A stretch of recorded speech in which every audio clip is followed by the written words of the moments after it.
ஒரு அழகான நதிக்கரையோரம் ஒரு சின்ன கிராமம் இருந்துச்சு. அங்க இருக்கிற கிராம மக்கள் சின்ன சின்ன வேலைகளை செஞ்சு வாழ்ந்து வந்தாங்க. அந்த கிராமத்துல ராமுன்னு ஒரு பையன் குடும்பத்தோட வாழ்ந்து வந்தான்.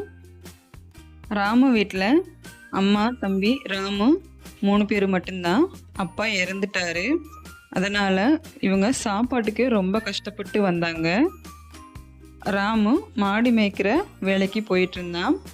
அவனோட முதலாளி அவனுக்கு தினமும் 5 ரூபா சம்பளமாக கொடுப்பாரு. அவங்க வீட்டில் வேலைக்கு போகிற ஒரே ஆள் ராமு மட்டும்தான். ராமுவோட வருமானத்தை வச்சு தான் அம்மா, ராமு, தம்பி 3 பேரும் சாப்பிட்டு இருந்தாங்க. ராமு ஆலமரத்துக்கடியில் உட்காந்து எப்பவும் பாட்டு பாடிக்கிட்டு இருப்பான். மரங்கள்னா ராமுக்கு ரொம்ப பிடிக்கும். ராமு ஒரு நாள் மாடு மேய்க்க போகும்போது அங்கே ஒரு ஆள் மரத்தை வெட்ட கோடாரியோட நின்றுக்கிட்டு இருந்தான். இந்த மரத்தை வெட்டுறதை எப்படியாவது நம்ம தடுத்தாகணும்னு முடிவு பண்ணனா ராமு. உடனே அந்த ஆள்கிட்ட போய், இந்த மரத்தை பற்றி உங்களுக்கு தெரியாதா?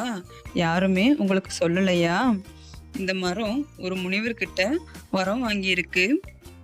மரத்தை வெட்ட யாராவது முயற்சி பண்ணினாங்கன்னா உடனே மரத்துக்கு உயிர் வந்து வெட்டுறவங்கள கொன்னுடுமா அப்படின்னு சொன்னா.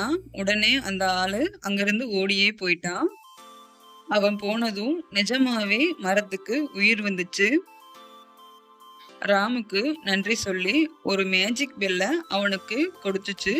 உடனே ராமு இந்த பெல்லை வச்சு நான் என்ன பண்ணுறதுன்னு கேட்டான். அதுக்கு மரம் சொல்லுச்சு, நீ ரொம்ப கஷ்டப்படுற பையன். இந்த பெல்லை ஆட்டி நீ சாப்பாடு கேட்டா உடனே உனக்கு என்ன சாப்பாடு வேணுமோ அது கொடுக்கும். நீ வயிறார சாப்பிட்டுக்கலாம் அப்படின்னு சொல்லிச்சு. உடனே அந்த பெல்லை கொண்டு வந்து அவங்க அம்மா கிட்ட கொடுத்தான். இனிமேல் நாம சாப்பாட்டுக்கு கஷ்டப்பட வேண்டியதே இல்லைம்மா. இனிமேல் நம்ம 3 பேரும் வயிறார சாப்பிடலாம் அப்படின்னு சொன்னான். மேஜிக் பெல் அவங்களுக்கு தேவையான சாப்பாட்டை கொடுத்தது. சந்தோஷமா வாழ்ந்தாங்க.